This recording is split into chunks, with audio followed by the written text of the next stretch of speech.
Welcome to the Epic Doctrine, a place where faith, hope, and love come together to inspire and uplift your spirit. This channel is a haven for those seeking inspiration, encouragement, and a deeper understanding of God's love and His Word. Whether you're a longtime believer, a seeker of truth, or someone just curious about the Christian faith, this channel is a safe space for all. Today, we explore the story of Job, a test of faith and perseverance. Have you ever encountered a situation in your life that seemed so unbearable, so filled with suffering, that you questioned your faith and the very purpose of your existence? If so, you are not alone. The biblical tale of Job is a timeless story that explores the profound questions of human suffering, faith, and the enigmatic role of evil in the world. The book of Job, found in the Old Testament of the Bible, is a timeless exploration of the age-old question, why do the righteous suffer?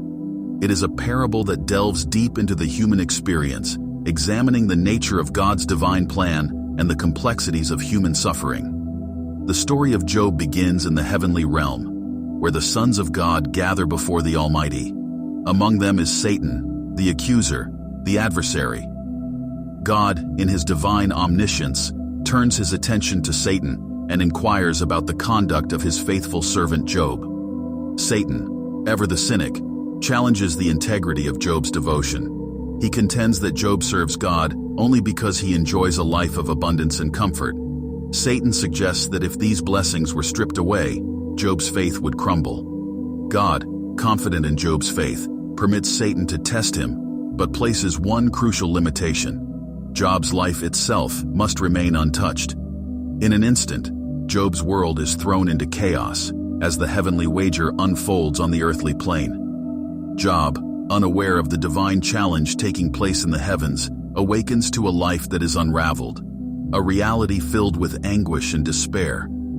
In rapid succession, disaster befalls him. His wealth vanishes, his livestock and servants are lost to marauding raiders and catastrophic events. His very home is consumed by a fiery whirlwind, leaving him destitute. Yet, amidst this devastation, Job remains steadfast in his devotion to God, saying, "Naked I came from my mother's womb, and naked shall I return. The Lord gave, and the Lord has taken away. Blessed be the name of the Lord." Job 1:21. Satan, undeterred by Job's resilience, presses on. He argues that it is not the loss of possessions, but the preservation of health that truly matters to a man. God grants Satan permission to afflict Job's body, but again, with the caveat that his life is spared. Job is covered in painful sores, leaving him physically and emotionally tormented. His suffering becomes so unbearable that he seeks solace among the ashes, scraping his wounds with pottery shards. Satan, undeterred by Job's resilience, presses on. He argues that it is not the loss of possessions, but the preservation of health that truly matters to a man. God grants Satan permission to afflict Job's body, but again, with the caveat that his life is spared. Job is covered in painful sores, leaving him physically and emotionally tormented. His suffering becomes so unbearable that he seeks solace among the ashes, scraping his wounds with pottery shards. Even in his agony, Job's faith remains unwavering. He questions the purpose of his suffering, but does not curse God. Instead, he wrestles with profound existential questions, longing for answers that seem to elude him. As word of Job's suffering spreads, his friends come to offer consolation. Eliphaz, Bildad, and Zophar sit with Job for 7 days and nights in silence, sharing his grief and mourning. But their initial empathy eventually gives way to a presumption that Job's suffering must be the result of some hidden sin, a divine punishment for wrongdoing. In the ensuing dialogues, Job vehemently defends his innocence, arguing that his suffering is undeserved. He longs for a divine audience, demanding answers from God Himself.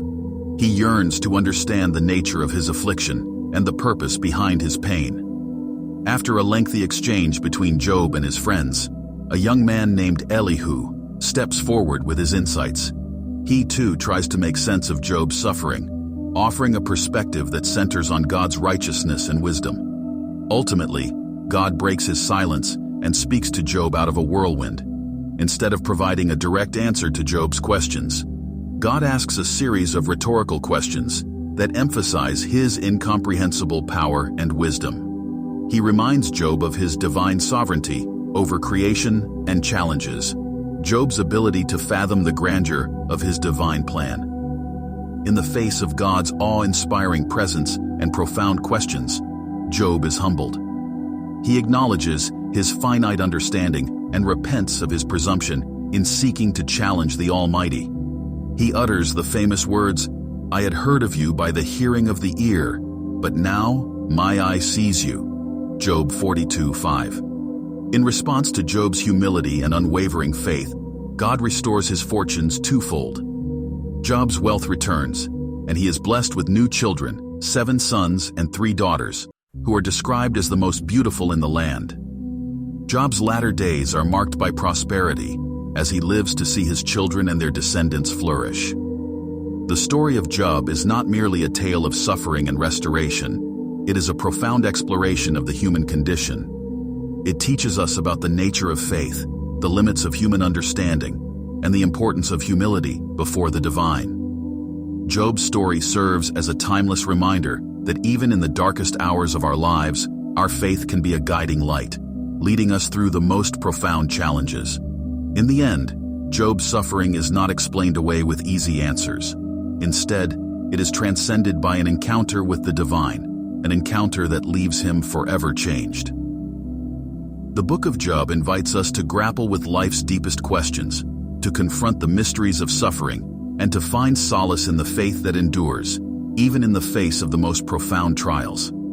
It is a story that continues to resonate across cultures and generations, offering solace and wisdom to those who seek to understand the human experience in the context of a higher purpose.